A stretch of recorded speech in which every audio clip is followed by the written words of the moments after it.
Right guys, I want to talk to you briefly about the first phase of vestibular rehabilitation. But before that I want to discuss with you what the vestibular system is. As you might imagine, a balance is a complex system. It's made out of three main parts. The one is our joints and our ligaments and our tendons and our muscles. They send information to the brain about their positions, and we call that proprioception.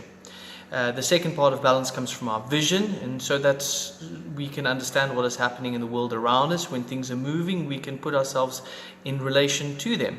The third part of balance comes from little organs in our inner ear, and we call these the vestibular system. And these little organs are very important because they tell us about the position of the head and neck in space and in the relation to the body and in relation to other things.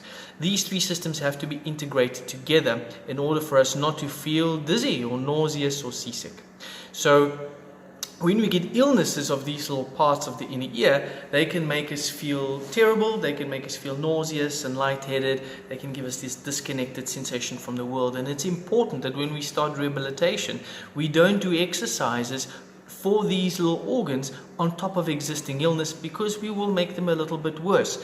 The area is just not ready to take that, and we will increase the symptoms of the person or of you.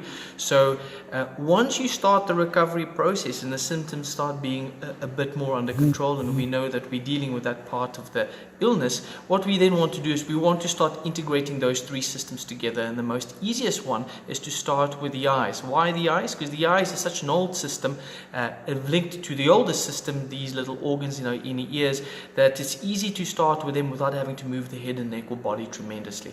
The easiest way to start is with you lying on your back.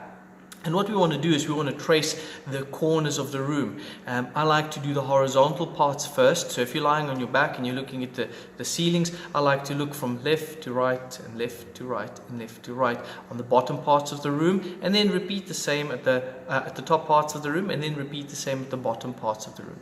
I want to repeat that going up and down, up and down, up and down on the left side, and up and down and up and down, up and down on the right side.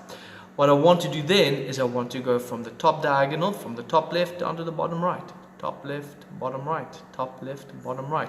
And then repeat that on the other side. Top right, bottom left, top right, bottom left. Now your therapist should know which of those is going to be more important for you. And he will prescribe those for you in the frequency that you need and the duration that you need. So because everybody's different and everybody will fatigue at the same time, it's difficult to say how much we need to do. But I go by the general rule of thumb, starting with 10. 10 of these in each direction. So I'll do 10 at the top, 10 at the bottom, 10 on the left, 10 on the right, 10 at the diagonals and the diagonals, right?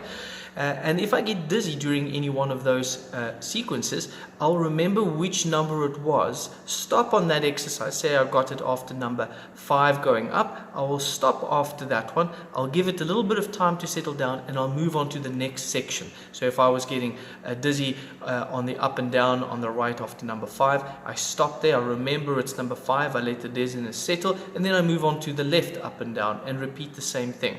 So the idea is that we push you right to the point where your system is getting challenged, but we're not overwhelming it.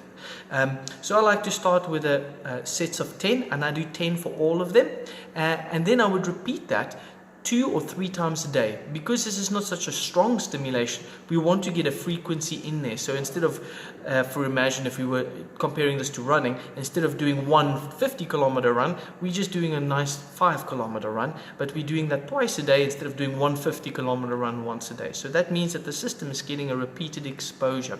Once I've done these exercises lying down, I want to repeat them sitting up, because we don't lie down in the world, we also move, we also sit and we stand. So the next sequence is to do them seated, and you go through that same sequence using the same principles, seated, and then we do the exact same sequence and using the exact same principles, standing. So once the person is comfortable with that, then we will move on to the next phase of the rehabilitation and add in an additional exercise that might be a little bit more complex. Okay, so when someone is starting their vestibular rehabilitation, this is the first sequence of exercises I would normally provide them, and then we will move on to more complex exercises, which I will discuss with you in the following video.